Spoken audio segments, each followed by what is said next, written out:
Bueno, tras rechazarse esta censura contra la mesa de la Cámara de Diputados, la bancada de la ADC anunció que va a desahuciar el acuerdo pactado en 2018 con la oposición para presidir esta instancia. Tenemos la comunicación hasta ahora con el diputado y además también jefe de la bancada de la Falange, Daniel Verdesi, para profundizar en el tema. ¿Qué tal? ¿Cómo está, diputado? Buenas tardes. Muy bien, Viviana, gusto de saludarlo. Diputado, bueno, la Democracia Cristiana manifestó su molestia a partir de lo ocurrido en el día de hoy. Ya no están los acuerdos y por eso sería importante preguntarle con qué ánimo y en qué situación queda la oposición luego de lo ocurrido hoy con este rechazo, en esta censura que se está votando a la mesa.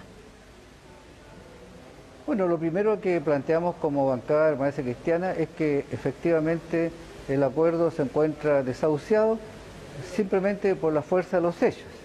Pero eso lo hacemos desde la óptica de la oposición. Nosotros nos mantenemos en la oposición y creo que hay que desdramatizar el tema porque efectivamente la mesa de Diego Paulsen fue capaz de negociar con parte de la oposición. Y esos acuerdos, en los cuales nos tuvimos todos, significaron que tuvieron el respaldo de los que forman parte de la oposición, pero que no concordaron este gran acuerdo.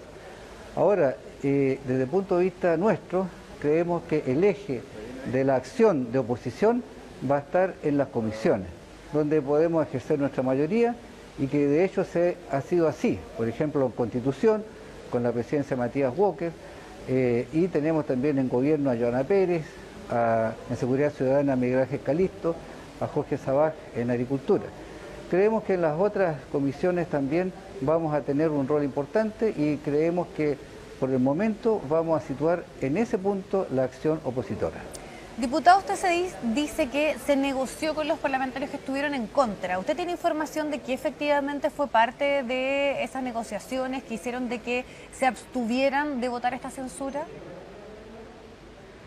Bueno, es evidente, la fuerza de los hechos nos dice que sí hubo esa negociación, nada explica la abstención del grupo de los humanistas y podría haber habido un acuerdo con Diego Paulsen, por ejemplo, para presentar el proyecto del 10%, que podría no haber sido presentado.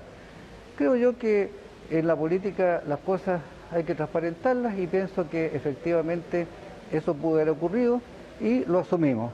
No voy a dramatizar con el hecho, tampoco voy a acusar a nadie, pero efectivamente hoy día el eje de la oposición va a estar más en las acciones de las comisiones que en el presidir una Cámara con alguien que efectivamente lo ha hecho de forma más o menos equilibrada, que ha sido el presidente Diego Paulsen. Diputado, usted dice que lo del 10% puede haber estado en esa negociación y eso es en clara alusión a la diputada Giles. Naturalmente, pero sí, es inexplicable que se haya obtenido, ¿no es cierto?, y en forma grupal con los humanistas. Yo creo que es un tema que lo tenemos que asumir, es un liderazgo diferente al resto de la bancada de oposición, pero yo valoro fundamentalmente la actitud que han tenido los otros jefes de bancada con los cuales sí se cumplió el acuerdo de apoyar una censura. Por lo tanto, nosotros tendremos que rediseñar los planteamientos que tendremos hasta el término de este periodo parlamentario. Ahora, tal vez, claro, esto es bien político, podríamos decirlo, pero mucha de la ciudadanía no puede tener del todo claro la significancia de qué importancia tiene estar en la mesa. Los argumentos que se han escuchado es decir de que si efectivamente hay una mayoría opositora, esto también se debe manifestar en quienes están obviamente presidiendo la Cámara Baja.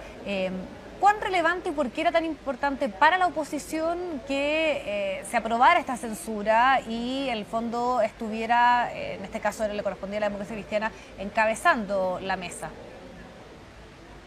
Naturalmente que el equilibrio político nacional de un gobierno que debe tener una oposición, es sano que exista una oposición que tenga liderazgo, que tenga fuerza, y porque el presidente de la Cámara tiene la facultad de poner proyectos que sean o no de interés de esta oposición y de la mayoría que representan. Eso ocurre en el Senado, donde Adriana Muñoz representa a esa mayoría, y no ocurre en la Cámara de Diputados, aún cuando en este caso el presidente Diego Paulsen probablemente haya querido hacer una gestión más ecléctica, aceptando proyectos de la oposición. En el fondo, creo yo que debería estar presidida por esta mayoría que nosotros representamos, pero que no se cumple por estos acuerdos intermedios que a la larga, pienso yo, dañan el liderazgo que debería tener la oposición en la Cámara de Diputados. Pero lo asumimos y vamos a seguir trabajando en las comisiones, que es el espacio que tenemos hoy día claro para presentar nuestras propuestas en relación a otras. Hoy cuando ocurrió esto, si no me equivoco, fue el diputado Celis que decía que en la práctica no había una mayoría en la oposición si se daban lógicas como esta, que es lo que usted ha planteado, de que efectivamente puede haber habido una negociación personal de ciertos parlamentarios que están en la oposición y que eso es bien determinante y es algo que se puede repetir, y por eso él ejemplifica y dice, no tenemos una mayoría porque estas divisiones hablan de que no está esa, podríamos decir, capacidad política de ponerse de acuerdo y de tomar decisiones de forma unida. Evidentemente que eso es así.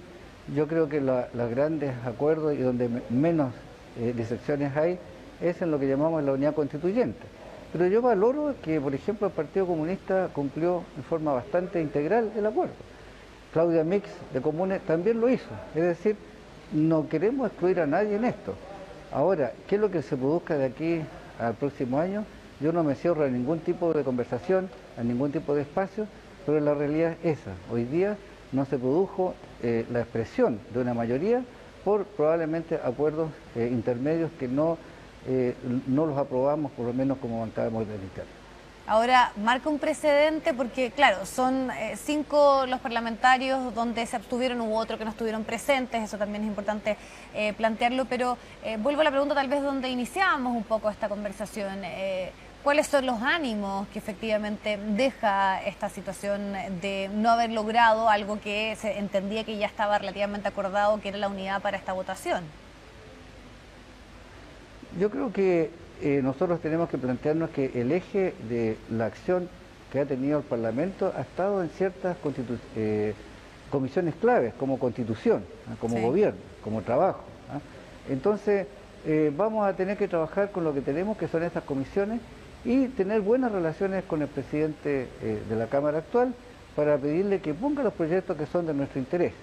Yo creo que eso es posible, eso no es algo que se deba negar, no es algo poco ético, tendremos que hacerlo. Y ojalá podamos retomar conversaciones para el próximo año, sé que efectivamente cumple lo que ha dicho el diputado Diego Porcel, que va a renunciar en marzo. Yo creo que todo está por verse, nosotros estamos disponibles para el diálogo, para conversar, y planteo el tema central. Es necesario hacer un equilibrio político con el gobierno, ya que tenemos una mayoría que debería expresarse. Por el momento vamos a hacer lo que tenemos disponible, que son las comisiones, donde tenemos fuerza y donde podemos plantear y tenemos mayoría en cada una de ellas, y donde se empiecen los proyectos que realmente le interesan a la ciudadanía. Diputado Verde, si le agradecemos el tiempo para analizar lo ocurrido hoy. Esté muy bien, muchas gracias. Buenas tardes. A usted, Viviana, ha sido un agrado. Muchas gracias.